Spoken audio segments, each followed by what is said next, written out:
La toilette rouge sang, une légende inspirée par les louveteaux de Drummondville. Je t'avertis tout de suite, c'est probablement la légende qui est la plus dégueu. Si tu passes par Drummondville, assure-toi de ne pas avoir besoin d'aller aux toilettes. Sauf si tu es chez quelqu'un que tu connais, évidemment. Parce qu'à Drummond, les toilettes publiques sont dangereuses. Si ton envie est urgente, entre puis utilise la toilette. Mais si la toilette est rouge, sois vraiment prudent. Tu peux t'en servir, même si tu as l'impression qu'elle est recouverte de sang frais, mais t'assois pas. Il faut pas que tu touches au siège, même si t'es une fille. Tu dois t'arranger pour pas poser tes fesses sur le banc.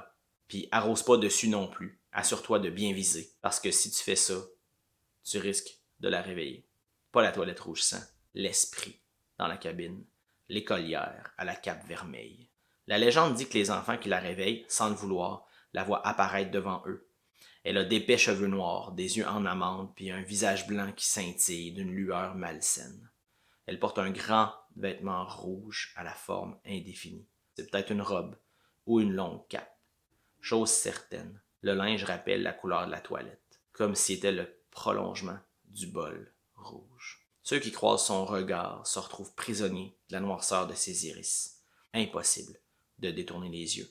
Mais attention, si ça t'arrive, tu dois garder la tête froide et respirer profondément. Ta concentration est essentielle. La fille de la cabine va te poser des questions. Elle voudra savoir si tu la trouves belle. Puis tu devras répondre « Non! » Je comprends que tu penses que tu dois dire oui pour éviter qu'elle se fâche. C'est normal, mais c'est un piège. Si tu dis oui, tu recevras son baiser. Tes lèvres mortelles te laisseront aucune chance. Tu mourras pas dans d'atroces souffrances. Tu seras empoisonné par son haleine de salle de bain d'école. Tes lèvres porteront une légère teinte rougeâtre que tu seras incapable d'enlever. Plus le temps passera, plus tes lèvres prendront la couleur cerise du vêtement puis de la toilette rouge sang.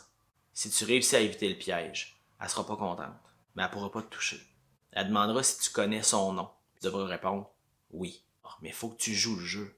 Si tu lui dis la vérité, elle va se fâcher. Elle risque de t'attraper avec ses deux grandes jambes à la peau aussi sanguine que son vêtement. Elle les enserrera autour de ta gorge. Elle te libérera avant que tu t'étouffes, mais elle laissera une marque rouge sur ton cou.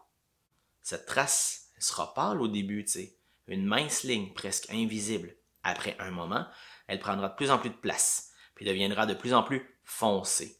Tu mourras plus tard, dans d'atroces souffrances. Si tu réussis à éviter le piège, et te demandera de lui dire son nom, tu devras répondre sans tarder « Tu le sais », puis là, elle va se fâcher, parce que tu vas avoir déjoué son piège. Mais enfin, tu vas pouvoir partir. Il faut pas que t'hésites, même pas une seconde. Cette seconde-là, elle va être fatale. Si t'attends, la fille va te tendre une main aux ongles du même rouge que son vêtement, puis de la toilette rouge sang. Elle va tracer avec ses griffes une rapide marque sur ta joue droite. Cette cicatrice-là, ça va être une mince ligne pâle au départ. Elle deviendra plus foncée pour adopter la même tête rouge que son vêtement et la toilette rouge sang. Tu pourras pas vraiment oublier ta rencontre avec l'esprit de la cabine. Puis un jour, tu vas entrer dans une toilette publique avec beaucoup de difficultés à respirer. Tu te regarderas dans le miroir, puis tu verras que tu as changé. Tes cheveux seront rendus longs et noirs. Tes yeux seront en amande. Tes lèvres seront rouges. Ta gorge sera rouge. Tes vêtements se changeront en rouge sombre, épais, celui qui rappelle le sang qui coule dans tes veines. T'auras mal au ventre, d'une douleur intense, de plus en plus forte. Tu te précipiteras vers la cabine, la plus près, pour t'asseoir sur la toilette. Tu deviendras de plus en plus rigide, comme si tous tes muscles, toute ta peau, se transformaient en porcelaine. Tout sera froid. T'auras l'impression que cette perte de chaleur se fait vers le bas. Tu pourras pas te lever.